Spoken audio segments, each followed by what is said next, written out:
Assalamualaikum dan salam sejahtera kepada semua pembaca berita politik semasa. Semoga hari-hari anda dalam keadaan baik dan sentiasa diberkati.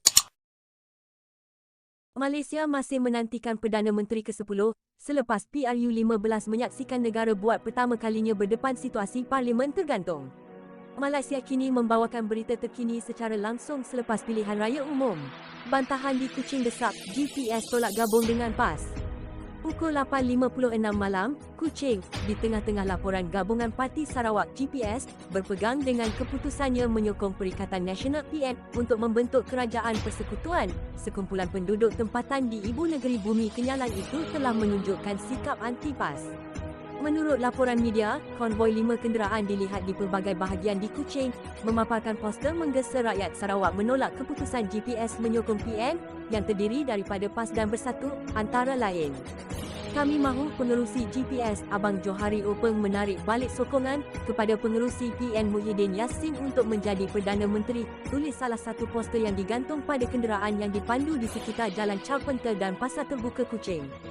Awal minggu ini, Abang Johari menyuarakan hasrat GPS untuk membentuk kerajaan bersama PN, BN dan Gabungan Rakyat Sabah sebelum menukar pendiriannya selepas BN berkata ia tidak akan bekerjasama dengan Pakatan Harapan maupun PN. Pukul 8.20 malam, pemimpin UMNO menghela pemimpin MCA kerana bersikap biadab dengan mendesak Presiden mereka Ahmad Zahid Hamidi supaya berundur.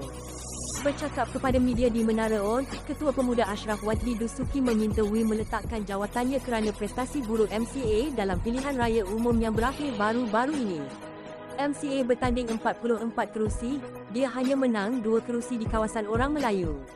Maknanya kegagalan dia mendapat sokongan orang Cina sepatutnya dia ambil tanggungjawab sebab gagal dapat sokongan, katanya. Ashraf kemudian meminta media untuk menyoalwi jika dia antara ahli Parlimen BN yang menandatangani akuan berkanun menyokong Muhyiddin Yassin sebagai Perdana Menteri baru. Yang itu kalau ikutkan dia dikenakan tindakan disiplin dulu. Jadi jangan bermain dengan api, tegasnya. Ketua UMNO Sungai Besar, Jamal Yunus juga berkongsi pendirian sama menggesa BN dibubarkan dan UMNO harus bergerak secara solo. Tidak ada keperluan ada dalam komponen BN tapi seolah mereka yang jadi, Abang Long, mereka yang besar kepala. Padahal mereka bukan apa-apa pun, katanya. Jamal juga mencemooh MCA yang disifatkan hanya berani bertanding di kawasan-kawasan yang majoriti orang Melayu. Kenyataan beliau amatlah biadab, patutnya beliaulah yang letak jawatan. Saya juga mohon untuk pengerusi BN untuk keluarkan surat untuk beliau dipecat. Tak guna lagi dah MCA berada dalam komponen BN dan BN perlu dibubarkan, tegas Jamal. Sebelum ini, kebanyakan pemimpin UMNO yang hadir di Ibu Pejabat Parti berkata mereka tidak mengetahui isu yang akan dibincangkan UMNO pada mesyuarat Majlis Tertinggi. Pukul 7.35 malam, ketibaan kira-kira 50 orang terutamanya golongan muda, mencemaskan polis yang ditempatkan di situ ketika mereka berarak menuju ke Menara On, di Pusat Dagangan Dunia WTC Kuala Lumpur, di mana terletaknya Ibu Pejabat UMNO. Beberapa anggota polis segera menghalang mereka dan salah seorang daripada mereka kedengaran bertanyakan niat mereka untuk ke Menara On. Mereka kemudian diminta meninggalkan tempat itu. Polis juga mengepung tangga yang menghubungkan ke Menara On. MCA perlu cermin diri sebelum gesa Zahid berundur, Bung Mokhtar. Pukul 7.20 malam, Ketua BN Sabah Bung Mokhtar Radin membidas MCA selepas Setiausaha Agungnya Chong Sin Won menggesa Ahmad Zahid Hamidi berundur sebagai pengerusi BN. Sambil menyorot rekod buruk pilihan raya MCA, Bung berkata parti komponen BN itu perlu bertanya kepada diri sendiri bagaimana ia hanya memenangi 2 kawasan parlimen dalam pilihan raya baru-baru ini. Jelasnya, adalah tidak adil untuk menuding jari kepada hanya seorang pemimpin sahaja sedangkan salah sendiri tidak pula diakui selain MCA dilihat tidak menghormati institusi Presiden selaku pucuk pimpinan dalam BN. MCA janganlah gesa itu ini macam tu, ini gesa lagi pengerusi BN kita berundur apa cerita. Mereka ini tidak sedarkah, hanya dapat menang 2 kerusi daripada puluhan kerusi yang diberikan pengerusi kepada mereka, itu pun kerusi yang ada ramai pengundi Melayu. Cerminlah diri itu terlebih dahulu sebelum buat keputusan. Kita di BN ini tetap tenang menghadapi situasi.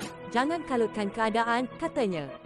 Sebelum ini, Malaysia kini melaporkan Setiausaha Agung MCA Chong Sin Won menggesa Zahid meletakkan jawatan dan digantikan dengan timbalan Presiden UMNO Muhammad Hassan.